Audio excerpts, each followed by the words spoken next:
great conservative movement of America and of our time. A brush fire of freedom is being lit all over this country. We, as an irate, tireless American populace, will overcome the few radical leftists that control the levers of power today. Joe Biden's failed economic policies has given us inflation like you can't believe, and the border is in disarray. It's amazing how few of the people commenting on this have actually bothered to go see what's happening. Well, Congressman Andy Biggs of Arizona actually went to the border. Biggs, where's Andy? Boy, oh boy, Andy. There's a guy. He's tough.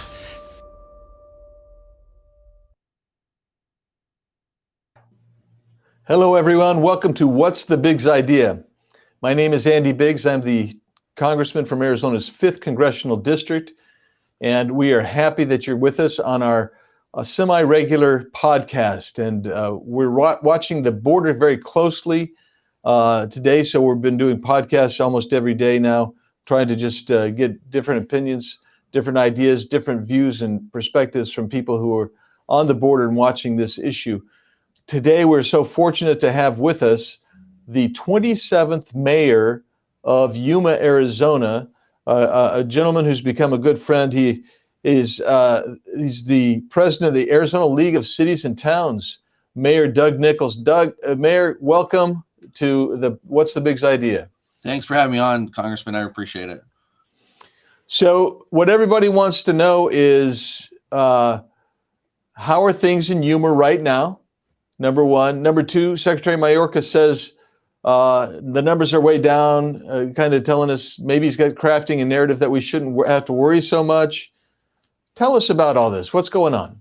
So just give you a situation report like on the ground today. Things have backed off since last Thursday. Last Thursday, we were at over 1,500, almost 1,600 incursions, engagements by Border Patrol, which was a near record. We're now at about 600. Is the last couple of days have been about 600 people a day. About 2 months ago, we were at 300 a day. So that's still double where we were a couple months ago. But last year we were roughly at about that 600, and it would surge up to 1,000 and kind of come back down. So it bounced around in that range. So that's generally where we're at. As far as the Secretary's comments today, being half of the peak, while that means we're still double where we were just 2 months ago, it just doesn't seem to resonate right. Yeah, you know, Mayor, when I heard it, it sounded a lot like Washington math, because you always hear politicians in Washington, D.C. say, well, we're cutting our spending. Yeah. What they mean is the growth in spending is not going to be as high as it was projected to be. So I kind of get that feeling here, where you have just a couple of days ago. I mean, we were watching Yuma. I was watching Yuma closely. It looked pretty frightening because it was such a high level, and then all of a sudden it drops back down. So, and this is something else I want to ask you about. You've been in Yuma your whole life, right? Practically. Nearly. I took 10 years off to go to college and live in the Valley for a little bit, but I've been here since I was 4 and well into I'm 52 now. So there's quite a bit of time here in Yuma. Yeah. And so as we watch it, you can see that occasionally there'll be a spike and a drop, but usually it moves up and then it might move back down, but rarely do you see the door close like it did Friday and Saturday. What do you make of that? Well, there's several things that could have happened, I guess. One, I guess the most optimistic view is that people, migrants coming across, realize and were educated on what Title IX means. I kind of find that pretty hard to believe since it's not very easily understood. But Title IX means if they get caught, they could be suspended from any sort of immigration proceedings for 5 years and return to their home country. I really think it's more of the cartels managing their business. They obviously could see the momentum building, and we saw the buildup of people crossing. So like they're trying to get us through as many people as they could, before it sunset. And when it did, they decided they could take the wind out of the sails by holding people back. And by only getting 600 through a day, and only is a strange word to say with that number, but then it takes the wind out of the sails. The secretary can say things like he did today, which sounds really positive, but really isn't, because our average daily normal time is 20 to 30 people a day. So we're still 10, 20 times more than that. But it gave them the ability to deflate the situation. I think that's more the case. I expect these numbers to rise again. It'll probably be more gradual, but every crossing is controlled by the cartels. And so to manage that would just be smart business sense. Yeah, I want to say you made 2 points there that I think have got to be emphasized. Number one is that this appears to be the cartels managing their business. And when we talk about this business, we're talking about human trafficking, sex trafficking, drug trafficking, and everything that goes along with that. And we have seen them control the flow before, right? I mean, that's why for the secretary to talk to the public and say what he did without context, he didn't put any real context on it. And that really bothered me. Well, the cartels do this frequently. They'll surge an area with hundreds or 1,000 people in order to move drugs out in another area, because they know Border Patrol is going to make sure that the human element is taken care of first. And then that reduces those that can respond to any sort of drug incursion. So this is just on a grander scale, but it's their total business plan is to manage how things come through, because they're interested in that throughput. And 600 a day is still probably, I don't know, $10-15 million a week through the Yuma sector. So there's significant dollars just attached to the human element. The drug element you brought up and all those other things that they work through the border, who knows what the multiplier is on that. Yeah. The other thing that you said a moment ago is you said the cartel controls the border. And just so people understand, that isn't just the mayor saying that or me saying that. The chief of this Customs and Border Patrol enforcement, which is Chief Ortiz, he has said the same thing under oath, as has Sector Chief Modlin, who's the Tucson Sector Chief, and Sector Chief Chavez, who's the Sector Chief of Rio Grande Valley. They've all said that the border is completely controlled by the cartel. What does that mean to Yuma, which sits on the border? So if people don't know where Yuma is, Mayor, let them know where Yuma is vis-a-vis Mexico, and then what does it mean to have the cartels controlling the border? So Yuma is located at the very southwest corner of Arizona. And so we border California to the west, and then Sonora to the direct south, and then kind of the southern western lead direction, without getting too complicated, is where Baja, or Mexicali, if you want to think of it that way, Mexicali and Algodones sit. So actually at that state line is kind of one of those locations where the different elements of the cartels change. So it's called a plaza boss. Every plaza boss controls a geographical stretch of the border, and there's fees that are that have to be paid depending upon what's coming across, who's coming across, and that's all controlled. If you try to cross other than that, you can meet up with violent ends. So that's not a great thing. But we end up seeing the border violence is generally cartel on cartel looking for territorial control. Yeah, and it's absolutely fascinating to me to watch how those cartels take over. But one thing I want to make clear is when I've talked with intelligence officers for CBP, they will tell me, I'll say, do you mean to tell me that legitimate trade, produce trucks, et cetera, whatever coming across, are they controlled by the cartels? Is the cartel receiving a more detail or some kind of payment as well? And they tell me yes. And is that your observation as well, Mayor? You know, I've never investigated that to know one way or the other, but it would make sense. I know there's a lot of fees associated, and sometimes the line's blurry between official and unofficial.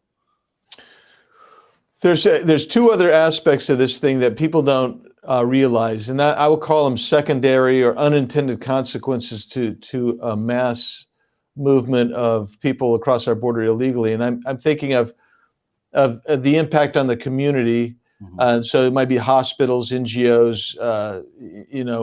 I know that I was talking to one of the county supervisors down there who told me that one of the churches had stepped up to provide some assistance as well. Some of the churches have. And then, so there's the community impact, but there's also the agriculture impact, the farming impact that's there, where these vegetables, these fields get contaminated because people come in and defecate or whatever in those fields, and they lose those fields, and it costs them money, and they can't even get insurance coverage for it. Expand on that if you wouldn't mind, Mayor.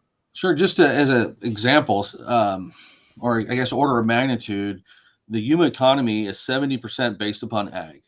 So when you have an impact on 70% of your economy, it's felt everywhere. So when those things happen in the fields, the farmers are very diligent about making sure they're protecting their food crop. And if there's any question at all, the land is just, the crop is just tilled back under.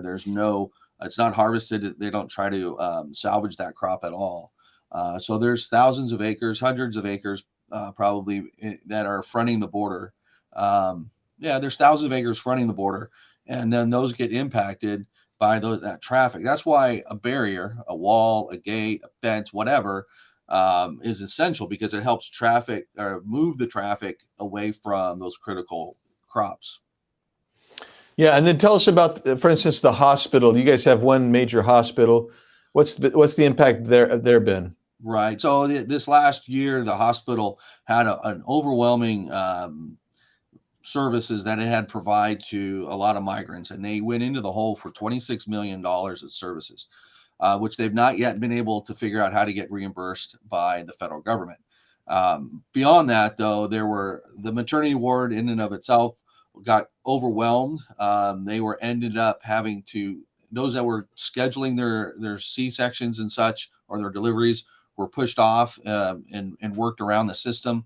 The young mothers, by Arizona state law, the hospital can't release the mother with the baby until they know that there's a safe place for the child to be at. And so that took extended care and time into the hospital, to the point where even some of the families were taking up residence within extra rooms in the hospital just to make sure that everyone was safe.